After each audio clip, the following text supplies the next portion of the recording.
So, we have a lot to talk about.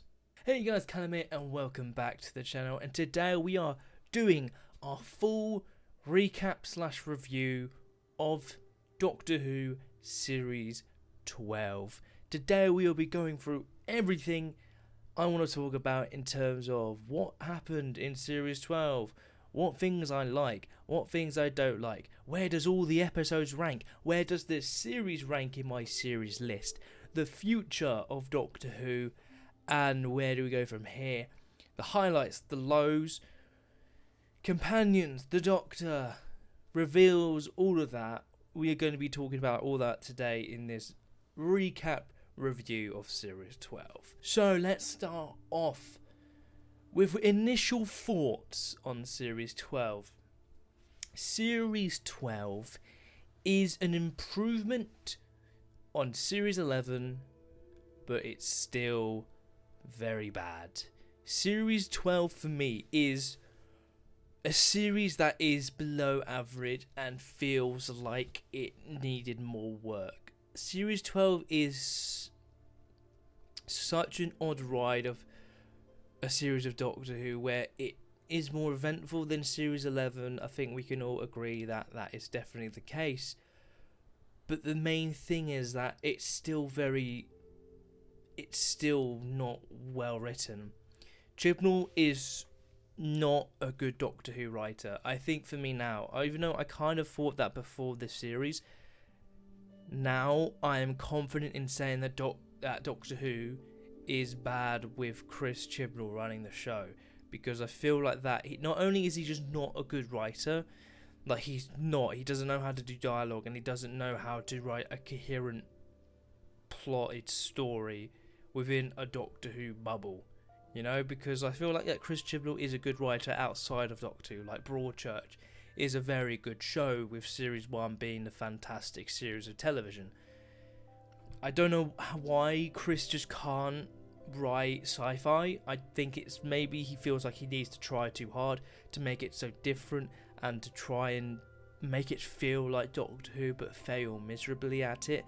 Series 12 just feels like he is trying to put his mark on the history of the show, which I don't feel like with a showrunner you need to do. I feel like that obviously Russell T Davies and Stephen Moffat put their marks on the show for both good and bad ways.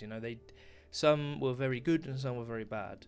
I think more so on Moffat's side that he did it in a bad way, for example Hellbent, but then he did it in good ways like Day of the Doctor, changing all that. Even though that now doesn't matter because of what Chibnall's done, but it feels like Chris really wants to put his mark on the show, and I think a lot of people think that this is what he's wanted to do for years now. If he ever got the reins of the show, this is what he wanted to do, and I don't like it. Mainly because, for many reasons, it's making the Doctor the centre of everything. She is the reason Gallifrey... No, she's not, no, because Gallifrey already existed before. She's the reason why the Time Lords exist. The Doctor, is the reason why this shitty Time Lord, let's be honest, the Doctor is not a great Time Lord. The Doctor is someone who wants to see the universe, who wants to explore the universe, to learn about the universe. But now what Chris has done has made her the most important aspect of creation, I would say. And I don't like that, because I feel like the Doctor as a character is meant to be not the centre of the universe.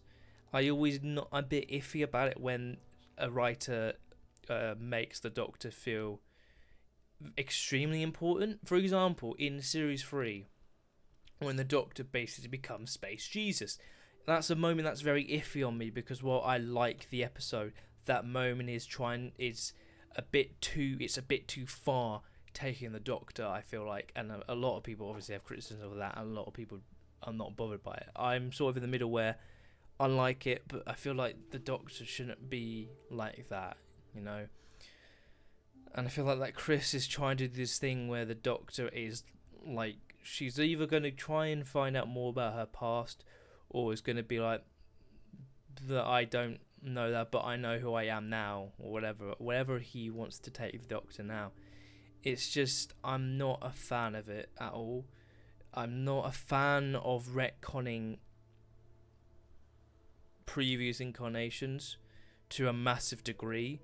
And the biggest comparison you could say was the War Doctor, but I feel like that, first of all, it was done because Eccleston didn't want to come back. But second of all, it worked. It made sense within the context of the show. But it just feels like that. God, I thought about the Timeless Children more and more the last 2 days, and I really don't like it. I really don't like it. It's not as bad as Hellbent. I considered it, but it's not as bad as Hellbent. It's still changing the canon for the worse. You can change the canon and the lore for the better. You can. For example, the Time War. Changing the whole idea of the Time Lords, and all that kind of stuff. All of those kind of examples. But this changes not only how you perceive the Doctor going through his whole history. It changes his history, and it changes like legacy. I feel like for example with Hartnell, it's the biggest thing that's come out of this is how the Hartnell is no longer the first Doctor. He's not. He just isn't. There were previous incarnations. I don't care about this whole, they're not really the Doctor. They're outside of the incarnations we know. It's like, okay, yes, they're not marked as numbers. They're still the same person. They're still the same person. They just had their memories wiped. But that's still the same person. When you watch Hartnell now, that is going to be in the back of your mind. That's going to be the back of your mind, how this is not who this person really is. It's just a slightly altered version of them. It's like you look at Hartnell and his development, that's just that incarnation, Oh God, it's so complicated to talk about. But if you understand what I'm saying, Hartnell is no longer the first Doctor, and I find that incredibly disrespectful for his legacy and the actor, because he shouldn't have that taken away from him. I find that. A lot of people don't have a problem with it. Fine, I do. I have a problem with it. I really don't like it. I have a massive problem with it. Like, the next story I'm going to react to on Classic Who is the Daleks. His second serial. And that's going to be in the back of my mind. How the Timeless Child whole thing is going to be in the back of my mind when I watch it. And it's going to really frustrate me. I just don't like what Chibnall's done in terms of adding to the canon. And a lot of people have been saying that it doesn't change anything. It literally changes who the Doctor is in terms of her placement in the universe. She's a reason the Time Lords exist. You can't say it doesn't change anything. It changes the whole history and origin of the Time Lords. To say it doesn't change anything is stupid. It really is stupid. You can not bother with it and not care about it, yes, but that doesn't change that it still exists. Those changes now exist. Now, my thing is, I think it can be easily retconned itself. The retcon can be retcon itself. The Master could be faking the whole thing.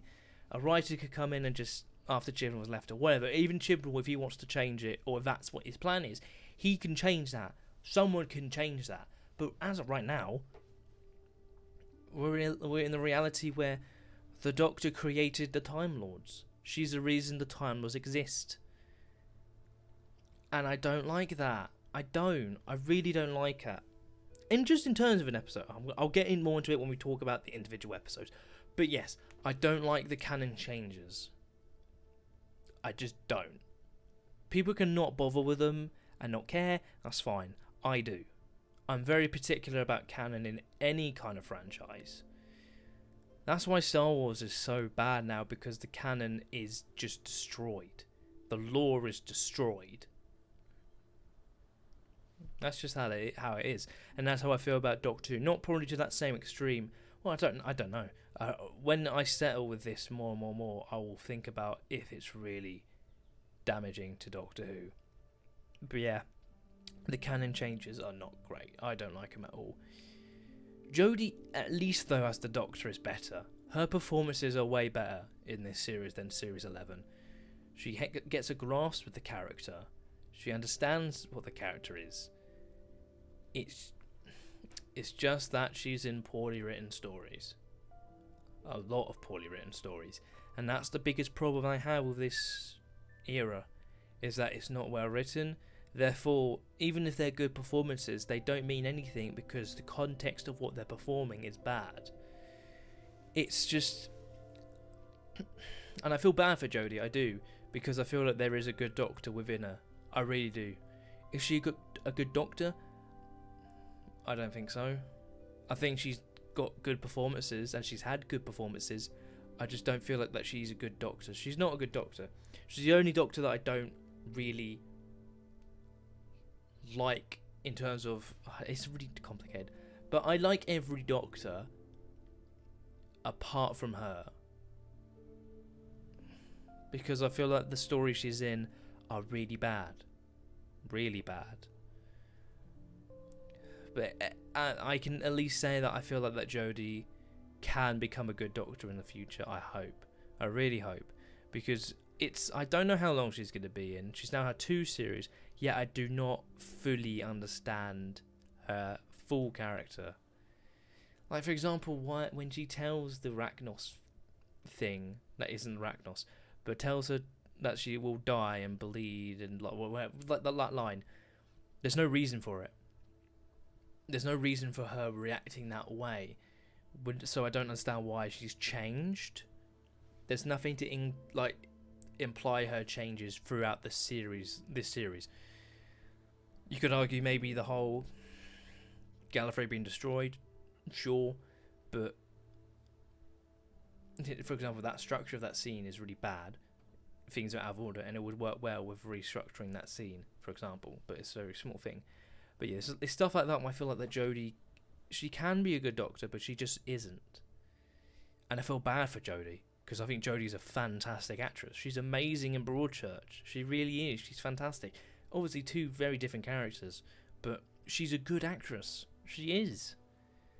And it annoys me that she just is in a really bad series of television in my favourite show of all time.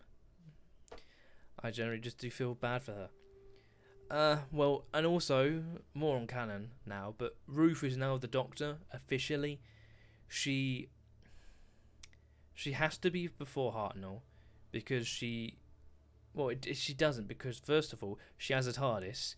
It doesn't make sense for her to have a TARDIS, and her being before Hartnell, who went to get a TARDIS, which wasn't a blue box until the second episode, when he's like, oh my god, why is it now a blue box? But she doesn't recognise the screwdriver, so she can't be be after 2. That would make sense because Troughton had a screwdriver. Oh god, it's so odd. Ruth being the Doctor is bad because it's not. There's so many plot holes. God, like, why does she have a TARDIS blue box? Yeah, if she doesn't recognise Jodie, so she's not after, and she can't have her mind wipe because the Time Lords that did that to the Doctor are gone, so they can't do it. Why would she have her mind wiped to that extreme of forgetting her past incarnations but knowing she's the Doctor? It's so complicated. So complicated. And I don't like it because it's not well written and it's riddled with inconsistencies. In terms of Ruth as Jo Martin as an actress, she's good in Timeless Children with the little she gets, but in Fugitive she's not very good. That's controversial, but I just don't like the Ruth Doctor. I'm not a fan of the Ruth Doctor. Even just as a character, I'm not a fan of it. But yeah, the Ruth Doctor is... Ryan as a character, has gone backwards. He got no development this series, as opposed to at least some of the development he got in Series 11. He's so basic. There's nothing interesting about Ryan. They don't play on any of the Spraxia things he has. His arc was the fact that he couldn't score with a basketball, but then does something similar in the finale. That was his arc. Like, how could anybody... I don't like Ryan as a companion. I think he's a bad companion because there's nothing to him. Not only in this series, but there wasn't enough in Series 11. He just isn't a good companion, and I hope that he doesn't come back. Because I feel like we need a new companion. We need one singular companion that isn't from the 21st century, that is an alien, or from a different time period. We need something different. But yeah, Ryan, I would say, is probably the worst companion of this series. Probably not of whole Jodie's era, because I think Yaz is. But at least Yaz in this series had something. She had some development. She had a arc at least, but it wasn't enough. She was rushed an arc in Can You Hear Me that wasn't very well done, and it doesn't play a factor in the next couple of episodes after that, so it doesn't matter. But it's something. She is a bit of a leader in the finale episodes, but it wasn't enough. It just isn't enough. She is not a fully fledged character, and there's nothing there for me to really care about her. I am baffled with people that like her, but that's fine. I just don't get why people do. Yeah, Graham is fine. Weirdly, in the first half of the series, he was kind of meh. In the second half, he got better, oddly. I don't know if anyone really noticed that. But yeah, in Series 12, he is the best companion, like he was in Series 11. But he's still not great. He's a good companion. But he's nowhere near one of the greats. He's nowhere close. He's mid-tier companion, with Ryan and Yaz being low tier. You know, if I was doing a tier list of companions, even just in New Who, he's in middle tier. He's not better than Martha. He's not better than Donna. He's not better than Wilf. Nowhere even close. He's not even better than Bill. Bill's a better companion. She actually had an arc and a character, and actually grew. God. But yeah, the companions are not good. As an overall package, they're not good. And it annoys me because I want good companions. The TARDIS team is overstuffed. They need to leave. They'll probably be in the special, and I hope that's it for all of them. Obviously, there's rumours that Bradley Walsh will be leaving Doctor Who, and I hope he does because I feel like he needs to go now. He does. He had his arc in Series 11, which was fine enough. Then didn't really have much else to do here. So I hope that's it. I hope we get one companion next series. I hope. It's just, let's focus all of the development on them. And make a good companion for Jodie. Because she really needs it. So yeah, companions. Not great. Up next is the Master, who had a very big role in this series, appearing in 4 episodes out of the 10. The opening 2 episodes and the last 2 episodes. The Master, I just wish was in better episodes, because I think the Master could have been really great. I think the actor really could have been great. I think the problems I have with him is that while the Master is well performed, sometimes he's over the top. In a way like John Sim, but with at least with John Sim, there was a reason for it. The drums in his head made him insane, in a sense, and also he was trying to show off to the Doctor. Tried to act like a really turned up to 11 10th Doctor, you know? With this Master, it seems like he's crazy because the fact that, oh wow, the Doctor has a bit in me. She's the creation of all Time Lords. She's the reason the Time Lords exist. Which I get, but my biggest thing is that I don't know where this Master lines up within the Master's timeline. And the reason why that's an issue is because of Missy. If Missy didn't exist, then that wouldn't actually matter. But because Missy exists and her arc was to become good, and when she did in Doctor Falls, and she died, there's a lot of confusion there. The reason why we need to know where this master is placed in his timeline is because of Missy, because of her arc. Because if we've got to remember, this is still a TV show. This is still a consistent TV show. If after just 2 series we just forget about Missy's arc, then that's bad. It just is bad. But yeah, I wish the Master was just in better stories, because I think the actor could have been really great. I just feel like he's wasted in Spyfall Part 2. He was very important in Part 1 because it was tied with the plot and him being revealed as a Master, which the reveal is great. I really like the reveal at the end of Spyfall Part 1. But Part 2 I feel like he's wasted. And the only good things about Part 2 are the Gallifrey stuff. I like that. That's the best part about the episode. In the finale, he just reveals what the Doctor is, who the Doctor is, and it's not particularly interesting. And then he just has things like, I'm going to take the Siberius and I'm going to go wacky when it comes into me. It's over the top. I hate that. It was so over the top. And then just makes Time Lord Cybermen, which look dumb. The designs were bad. I don't like the designs. I just didn't like it. Didn't like it at all. And it just feels like it's a plot in that episode that is so tacked on, because as soon as the Timeless Child arc is done, they need to solve then this other plot that the Master's done. It was so tacked on. It's so tacked on. And they're just like, they'll get this old guy to blow up everything, and the Master will be alive. We know he'll be alive. It's I'm not annoyed that the Master will come back. I just want to know more about this Master that I feel like needs to be addressed.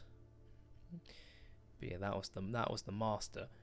What were the highlights of this series? Because I've kind of gone on all the characters. Obviously, there's Captain Jack, but he was only getting Fugitive of the Jadoon, and was good. Maybe a bit of a caricature of what his character is, but I enjoy Captain Jack. I think he's a fantastic character because of the RTD era. He was great. So to see him again is great, because I love that character. But yeah, wish he appeared in the finale, because how does he know about the lone Cybermen? How does he know about the stuff about the Siberius? Because that needs to be explained. I hope. But it's going to be weird. If he's in the special, that's going to be weird and so tacked on. And like, oh, we forgot to explain this. Shit, let's explain it here. In a Dalek story. Because that's the special. The special, the festive special is going to be a Dalek story. So it's going to be weird and tacked on. But yeah. Highlights of the series. What were my favourite moments of the series? The reveal in Spyfall Part 1. I really liked. I thought that was very well done, and the score in that scene was fantastic. Sega Nakanola's score throughout the series has been very good. Not fantastic, but there's been a lot of really good scores. Like the Master's theme is gorgeous. It is a gorgeous score. It's like a film score, like a cinematic score, but very dark and so Master. It fits the Master so well, and I love it. I love the Master theme. 13's theme I really like. I really do. From Series 11, that's brought it over again here. He was in the finale and then used in Spyfall with like the James Bond vibe, and I like those. Overall, in terms of just average episodes, there's nothing major apart from Nikola Tesla's Night of Terror. The music in that was pretty good. But yeah, Sega Nakanola was good, but nothing out of this world for me. You know, it was good. There's good music. It is just good music, but it's not like Murray Gold, where there's an iconic track in pretty much every episode. What are some of the lows of this series? The writing is still very bad. Exposition is done terribly. Apart from Can You Hear Me? That exposition was very good, explaining the two like god characters. That was very good, because it's different and it's interesting and it's unique in a way they explain the history of who those characters were. Very good. But yeah, exposition. Comedy was very hit and miss. The comedy in Spyfall was terrible, and then the comedy in stuff like Paraxius was very good. So it was very hit and miss. Very hit and miss, and I didn't I like a lot, and I liked some. So it was very hit and miss. In terms of comedy, it was. Chibnall's comedy is pretty terrible, though in Ascension of the Cybermen it was fine. It wasn't great, but it was fine. And then the comedy from other writers are better. They know how to do banter. So yeah, that was the lows. Also, I feel like that. Obviously, I've talked about the canon. That's a big low for me. Along with the poor writing, Chibnall just doesn't know how to do writing. It seems to me. I just don't understand his thought process sometimes. So yeah. So where do we go from here? I don't know.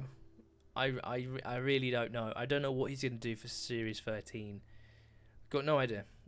He could explain more of the Timeless Child story, maybe, but I feel like that it could legitimately have been wrapped up now. It's just the Doctor dealing with that, maybe. I just feel like that's what Chibnall's going to do. Probably there'll be stuff with... Maybe there'll be Ruth next series, maybe, I don't know. Maybe there'll be stuff with Captain Jack. Maybe, I don't know. I don't know where it's going to go from here. I really don't. I don't know if Yaz, Graham and Ryan are going to stay. They could go. I hope they do, because I feel like that they're just not good enough to be companions, and especially when there's 3 of them. You need just one. Chibnall needs to just go to one companion, and we need one companion that's not from the 21st century, either alien or from a different time period. Please, Chibnall, I beg you. So, with that all talking about, let's do the episode rankings for Series 12. So what I'm going to do is rank all 10 episodes in a list, with 10 being the worst and 1 being the best. These are all a mix of what I feel the episodes were in terms of writing quality, but then also my enjoyment of those. So that's why it's going to be so different, I think, for some people compared to mine, because I take entertainment value into it as well. And then I also think about the writing of the episodes and what they do for the show. So yeah, at number 10, Spyfall Part 2. Probably not what people thought would be number 10 for me. Spyfall Part 2 is probably one of the worst paced episodes I've seen. It's so clunky, it's so rushed, it's so adding stuff to the Spyfall story that is not needed. The side plot with Barton is not well done. He literally just walks off the story. He just walks away after his plan doesn't work, and then we never see him again. We never understand. We don't know where he goes. We don't know what happens to him at all. He just runs away and gets away with murdering his mum.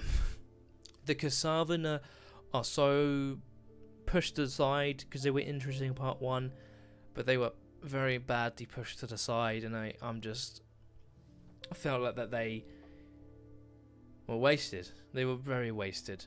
Also, the added characters, the 2 historic figures. Well, one of them isn't actually real, but Ada Lovegood, or whatever her name was. But yeah, the 2 added characters I feel like in Part 2 were not needed. They were very background characters. There's literally a point in the story where Jodie is explaining what they did, and they're in the background just standing there. It just feels like they're so background, and it just, I don't care about them. And then the added stuff with Ryan, Graham, Yaz and Ryan, that's just a really shit version of Sound of Drums, is pointless. They don't do anything. They don't affect the plot in any way. They're just trying to get through it. I don't like it. I think it's one of the worstly paced. Yeah, I think it's one of the worst paced episodes I've seen, and it's just the only good parts about Spyfall Part 2 are the Master, Jodie, and the Gallifrey stuff. That's it. That is probably a pretty big part of the episode, but it's It's the B plot of it. The main plot is meant to be the Kasavin and Barton's plan, but that gets nothing real of any value. It doesn't really get anything. So yeah, Spinal Part 2, it for me is the worst episode of this series. At number 9, The Timeless Children. So yeah, The Timeless Children, obviously the most fresh episode that I've reacted to, and I'm still dealing with it. I'm still soaking it in, but I'm very confident in saying that I do not like this finale. I don't think it's worse than Hellbent, because Hellbent is really terrible and it damages the Doctor's character. But with Timeless Child, it just changes the history. It doesn't change anything in terms of personality for the Doctor. So that is better. It's still bad, but it's better than Hellbent, because with Hellbent, it destroys the Doctor's character traits for the worse. But yeah, Timeless Child is still bad. Obviously, I've kind of gone over it. I've kind of already gone over it. Talking about why I don't like it with the canon changes and all that. It's also a very poorly written episode. The Cybermen and the lone Cybermen are very much pushed to the side, and that's never good, especially when they're so prominent in part 1. They literally don't matter. The Gallifrey stuff takes over, and the Gallifrey stuff isn't even it's not even good. So yeah, I just don't like it. The companions don't do anything. The side characters are meh. They're not terrible side characters, but there's nothing interesting about them, and I don't care about them. So yeah, Timeless Children, I just feel like is a bad finale, and it's not the worst, but it's definitely a bad episode, and it's a bad finale. So yeah, number 9, The Timeless Children. And number 8, Spyfall Part 1. This, it's a very personal one, because I hated the comedy in this episode. I felt like it dragged this episode so down for me. None of the jokes worked for me. None of them were funny. And it also just wasn't a very well done episode, but it's definitely way better than Part 2. And I feel like that it's just slightly better written than Part 1. Part 2, sorry. But at least with Part 1, it had the very good reveal at the end with the Master. That was the only real good thing about the episode for me. I really like that, and that's the only saving grace. If it didn't have that, it probably would be at number 9, probably. But yeah. Spyfall Part 1, number 8. I don't like it. Number 7 is going to ruffle a few feathers. Number 7 is Fugitive of the Jadoon. Yeah. This would be higher if the Timeless Child stuff was good, and the Roof's reveal was good as well in the finale. But it's not. So now it's probably gone down from where I would probably put it before the finale. Because it's so linked with the reveals that they needed to be good, like I mentioned when I reacted to it. Because the reveals are bad going forward.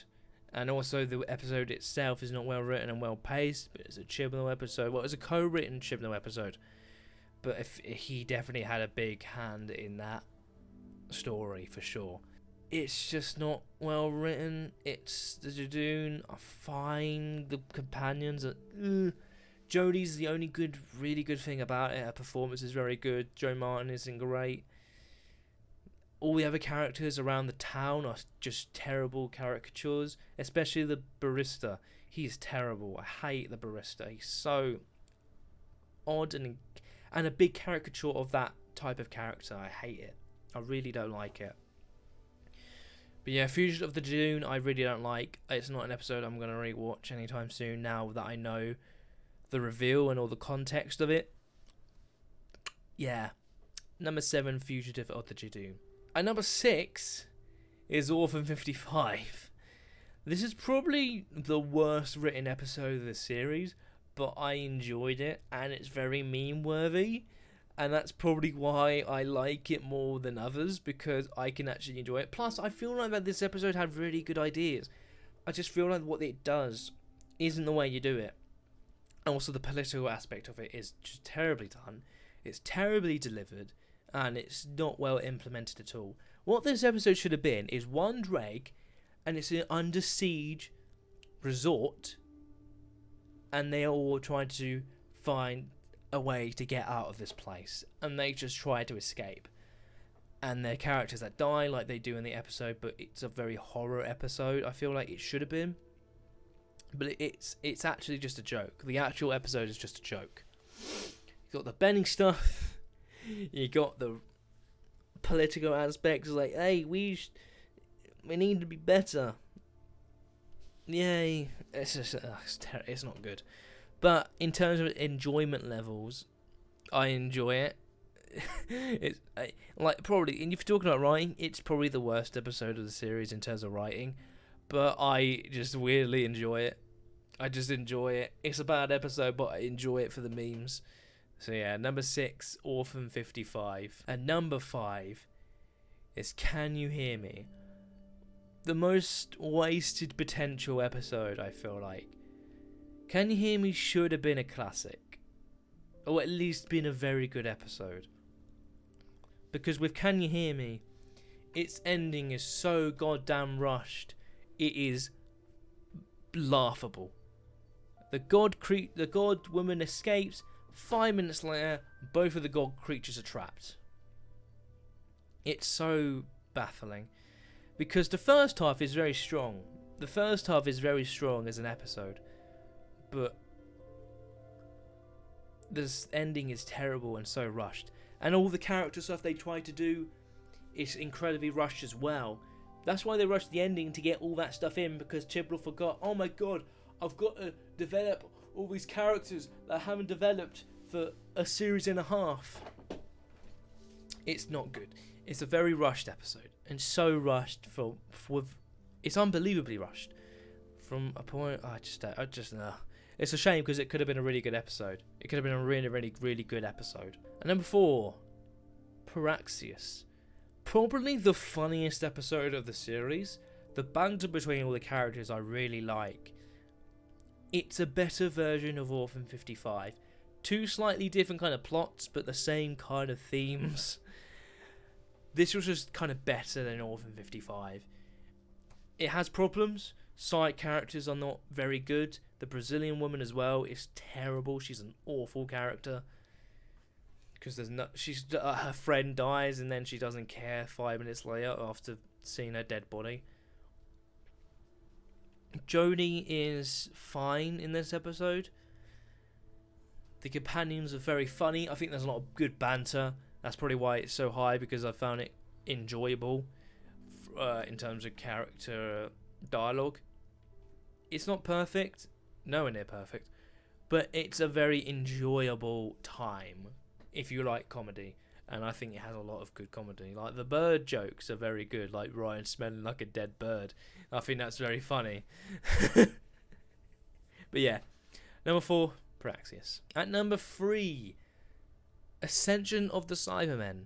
This probably would have been a bit higher if the finale episode was good as well. But because I also thought about it a lot more since reacting to it, it does have quite a few problems. I enjoy it in terms of the setup. I think the Brendan setup stuff is very good. I really like the setup with that, and it's done in a very interesting way in terms of, it's done in like a montage way, going through his whole life. It's a very interesting way of doing exposition. I really like it. And I think the Cybermen I like in it. The designs are very good. The RTD Cybermen were back, and I love the RTD Cybermen, so that's always happy. And they were used fine. The companions, Yaz has a more leadership role, which is good. It's just that she's not a well-developed character. Ryan just is there. Ryan is does nothing this series. I'm really learning. But yeah, I like it. Music, direction, production was very good as well. The set designs are very good for like the Cybermen ships and stuff. I really liked. And yeah, the creative cold open was very good as well. I liked that as well. So yeah, number 3, Ascension of the Cybermen. At number 2, Nikola Tesla's Night of Terror. What a delightful episode this was. This was such a just nice episode. Not a great episode, just a good, nice, enjoyable episode. The best parts about this episode are Nikola Tesla and the Doctor and their scenes together. Those are absolutely the best parts about it and why I like this episode. It's just, the actors are very good. Nikola Tesla is so nice. I love Nikola Tesla. I think the actor playing him did a fantastic job. The only criticisms I really have of this episode, well, there's a few, but I feel like the villain is not good. Hammy performance and a waste of the woman actress who played Rani in Sarah Jane Adventures, because I love Rani and felt like they could have done really something good with the actress because she's good. Oddly, the actress playing Rani in Sarah Jane Adventures is with the actor who plays the Master. So it's the Master and the Rani, which is quite funny to think about. But yeah, Nikola Tesla's Night of Terror I really like. Set designs are pretty cool. Music is very cool. It's just a worse Rachnos is what the villain is. Hammy performance, and I just don't like the villain. The Edison feels quite odd, but the banter that he has with Graham is pretty fun. But Edison is really just a comparison with the Rachnos thing. I don't even know what the creature's name is. I just keep calling him the Rachnos because it looks like the Rachnos. But yeah, episode 2, not episode 2. Number 2 is Nikola Tesla's Night of Terror. I like it a lot. Problems? Very much so, but it's a very nice episode and an enjoyable episode. So yeah, Nikola Tesla's Night of Terror is number 2. And with that, number 1, The Haunting of Villa Diodati. This is without a doubt the best written episode of this series. This is the best episode of Jodie's era as well. This 100% is the best episode of Jodie's era. Well written, well paced. Jodie is very good. The companions are good. The side characters, 2 of the side characters are good. The Lone Cyberman I like a lot in this episode. Dark. It's very sadistic. It's very creepy, but it's very well done as well. Interesting idea to do with the Cybermen, and it's done quite well. Couple of dodgy lines here and there, but the writer of this episode, I'm so glad, is going to be coming back for series 13. I cannot wait to see what her episode is, because this is a very good episode, very well written, and I feel like that we need more episodes like this. We really do. More of this, more of these episodes, please. Please Chibnall, give this writer more episodes than just one. So yeah, that is the rankings of all the episodes of series 12. Probably not what people would put. Maybe more at the top is what people would put. Actually no, people like Fugitive of the Judoon and Spyfall. But yeah, but that's my list, and those are all my updated ranking of each individual episodes as well. And that's what I kind of feel about those episodes right now. So yeah, those were those episodes, and so where would series 12 rank for me? I honestly think it's above series 7, 6, 11, and I think it's worse than 8. That's where I would really put it. If you look at my list that I did for each series last 2 years ago, near the end of series 11, this list isn't like that now. It's only got like one change. Series 2 is now above series 9 and 8. I think I had it. Oh no, I had it in between. But yeah, I think this series is not good, and I would say it's only just better than series 6, 7. And 11, which isn't hard to do, but it's still a bad series. Series 12 is still a bad series, so that's where I would put it in terms of ranking the series. So now, that's basically all I'm going to cover in terms of this recap, but now I'm going to tell you about the polls I have made for this video. In the description of this video, there will be links to every poll I have made with questions that I would like you guys to answer. There are questions like, what is the best episode of Series 12? Who is the best character from Series 12 in terms of main characters? Is Series 12 good, bad or average? What was your favourite reaction from me in Series 12? What is the worst episode of Series 12? And are you looking forward to Series 13? So go and vote on all those, and then at some point I'll probably bring it up probably at the special episode, which is probably happening at Christmas. So you've got months to do it, months to go and vote on those, and we'll look at those in the next reaction of New Who, because I'm not going to do it for Classic Who because I'm going to focus all on those. But yeah, all those, I'd like you guys to go and just check out the polls for those, and yeah, I look forward to seeing what the results you guys have for those. I look forward very much. So that pretty much is the full recap. It's not as in depth as I probably was going to make it, but I've kind of gone over each individual main aspect of this series, from each character, what I feel about where the show is at this point in time. Yeah, that's kind of it. I've done the episode rankings as well. Please tell me what your guys' rankings are, and we can have a good discussion about it. But yeah, that, ladies and gentlemen, is Series 12 done with. So next, in terms of New Who reactions, will be the Dalek special in the festive season. So at the end of the year, or New Year's, whatever Channel decides to put it up. But yeah, that's kind of it for Series 12. Series 12 is now over. And it felt like a big waste of time. Probably not. But yeah, I'd like to thank everybody who is new to the channel, who has subscribed, liked any reaction of Series 12 I've done, and had good discussions with me over the last 3 months.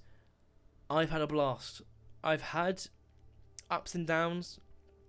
I'm kind of glad it's over, if I'm going to be quite brutally honest, because now I can get back to doing classic Doctor Who, a lot more enjoyable, even if they're bad episodes. I can still have good discussions with people. But yeah, I'm glad all of you that stuck around have enjoyed the content, and I hope you guys stick around for more in the future. So guys, thank you so much for watching, and I'll see you guys next time for classic Doctor Who and for New Who reactions. I will see you then.